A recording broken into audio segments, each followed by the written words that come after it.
สบายดีเจ้าครอบครัวตะค่อยกับไปเที่ยวอีกแล้วก็เป็นแบบนี้แหละเนาะครอบครัวตะค่อยเวลาทำงานเมื่อยแล้วว่าสินะเฮาก็ไปหาเที่ยวเติมพลังให้ตัวเองและให้ลูกเฮาว่าสินะแล้วเวลาไปเที่ยวมาแล้วเฮาก็กลับมาทำงาน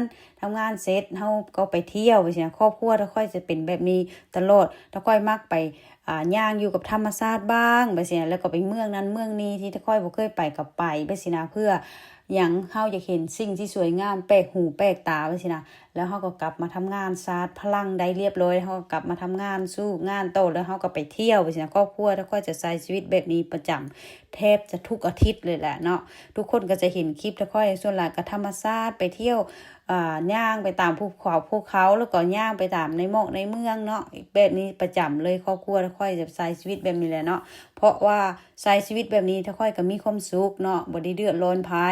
เดินไปมองนั้นมองนี้ตามริมโลกริมน้ำตามวิวธรรมชาติตามภูเขา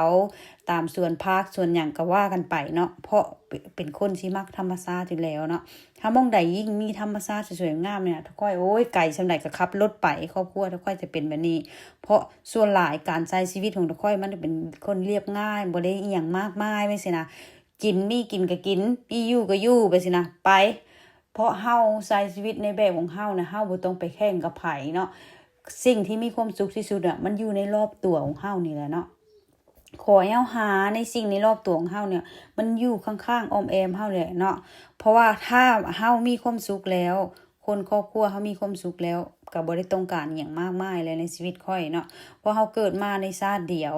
เฮาก็ต้องหาความสุขให้ตัวเองถ้าเฮาบ่หาความสุขให้ตัวเองแล้วมันไผสิมาหาให้เฮาเนาะ การที่เฮาใช้ชีวิตในแบบของเฮาสิ่งที่เฮาชอบนะมันเป็นสิ่งที่ดีที่สุดเฮาบ่ต้องเอาตัวเองไปเปรียบเทียบกับไผเฮาบ่ต้องเอาตัวเองไปแข่งกับไผและเฮาก็บ่ต้องเอาคนอื่นมาเปรียบเทียบกับเฮาพร้อมเพราะตัวเฮาเนี่ยฮู้ดีที่สุดเพราะตัวเฮานี่มีความสุข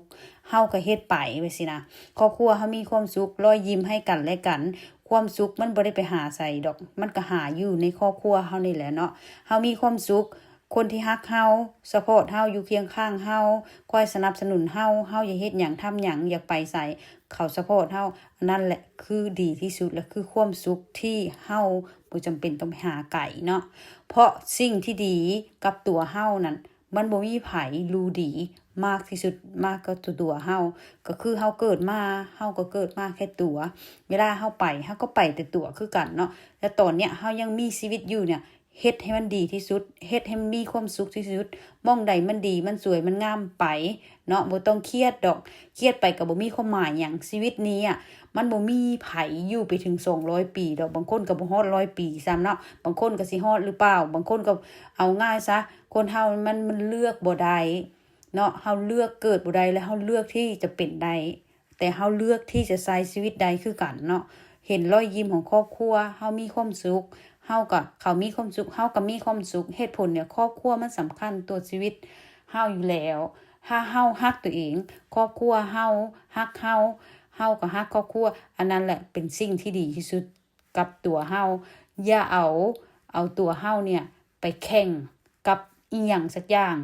มันแข่งไปมันก็บ่มีความหมายเอาตัวเฮาเนี่ยมาแข่งกับใจเฮานี่ว่าเฮาควรเฮ็ดจั่งใดให้ชีวิตเฮามีความสุขเฮาควรเฮ็ดจั่งใดให้ครอบครัวเฮาอยู่สุขสำบายเฮาเฮ็ดจั่งใดที่เฮาบ่เดือดร้อนไผ